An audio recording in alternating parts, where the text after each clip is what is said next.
Hello there, it's Dina here of Soul Purpose Publishing and Coaching. And today I want to talk about money. And the title of my video is money a honey to you, or is it a bitch to you? Now, of course, if you think about money, the question is, what does money mean to you? Is it wonderful stuff? Does it mean expansion in your life? Or is it the root of all evil? The thing is, the meanings that we give money either attract it to us or repel it from us. And furthermore, the stories that we have inherited about money from our parents, teachers, especially also conditioning by the church that it's wrong to ask for money. I'm an example of that one. Means that we actually have that's the relationship that we have with money, and the stories is often not even ours. It's stories that we have inherited. It's not our truth, but because we haven't changed it, it's still our truth.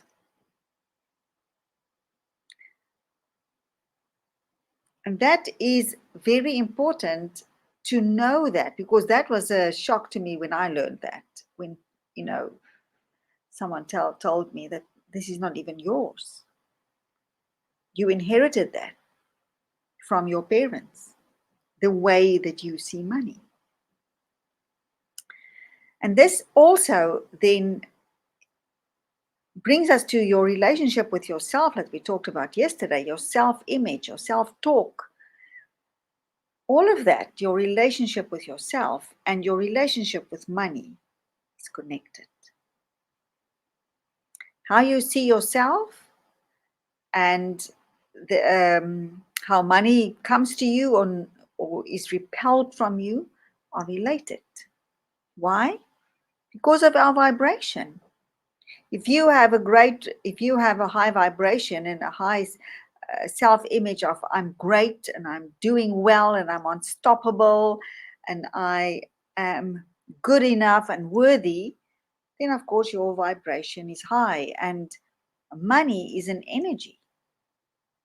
So if you have a high vibration, if you're happy, at peace, if you're enthusiastic about life, if you don't fight with life, then your vibration is of such that you actually attract money to you. Because money is a high vibe substance. It's a high vibe energy.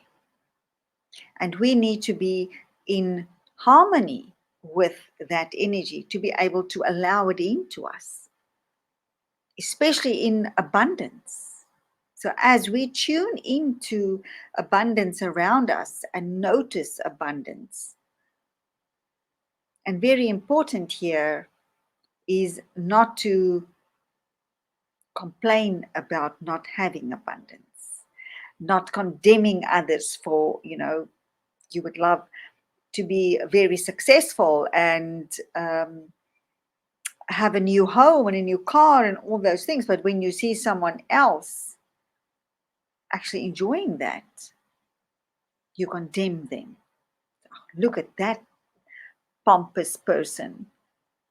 Wow, really think a lot of themselves. Now you are condemning that which you want. So it's to be grateful, happy for other people, because that shows you that that is meant for you too. And I love the way Reverend Ike talked about this. Now, Reverend Ike, you can find on YouTube. I just love Reverend Ike. And he said about money, he said that money is a classy lady, I suppose, or a man. And she made a vow that anyone who talks ill of her will not have her. He also says that money can hear you. So it's very important about what you say, and this is also how we can contradict ourselves. So we have this vision of an intention of attracting more money, but when someone talks to us about money, we complain about it, and we talk about how we don't have money and how we can't afford things and how life is so hard and so expensive. And he brings that also, actually I make the connection of something else that he talks about, and that is a relationship with your husband or your partner, your man. And he specifically refers to women, but I think we can apply it to other way because it's of the quality of the relationship. And he says that women who complain and nag, and the moment the man steps into the house, they start yapping and complaining and, finding fault. And then, of course, the man goes to someone else. And he says, you know what? When that woman opens the door, she calls him honey. Money goes also where it is welcome, where it is respected, where it is seen, where it is enjoyed. Reverend Ike also says not to ever use the word spending, because spend, when something is spent, it means it's done, it's finished. Money circulates.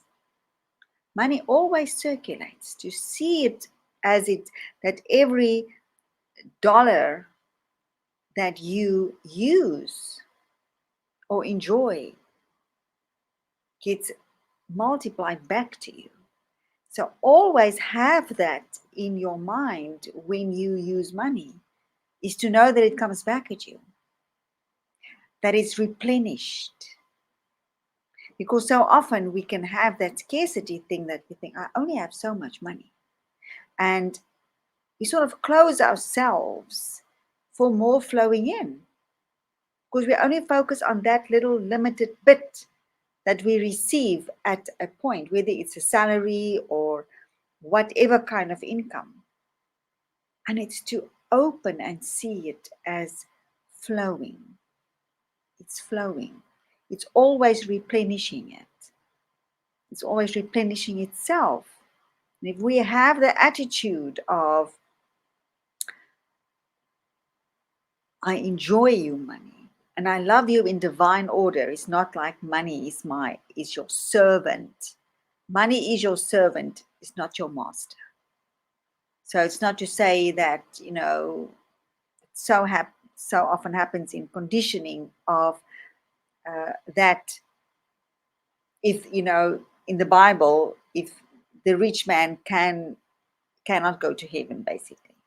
It's all nonsense. So let me just summarize here, because I'm talking a lot. So it's important to make friends with money, to be very conscious of how you talk about money, to not complain, not condemn, not criticize, not judge, to have your vibration high, to be happy, to be grateful for what you have and say, thank you, I love what I have, I want more. To feel comfortable in your body with asking for more. That's something that I took a long time. Every time I had this thing that I asked for money, I had this feeling that it was wrong. And that was all the conditioning from childhood. So make sure that you feel comfortable with asking for money and asking for getting paid, also getting paid well. All right, I think I've said everything. The main thing is your vibration, your meanings, and change those. Practice changing them. And find evidence, as always, if you watch the video when I talked about meanings, is find evidence that supports your new meanings. You can even say, because I now think money is wonderful stuff, because it means I can expand my life when I have money, because it means I can invest in my business, because it means I can travel. All those kinds of things that money means to you. Okay, that's it from me. I will let me know your thoughts about what you think about money, and I will talk to you tomorrow. Bye for now.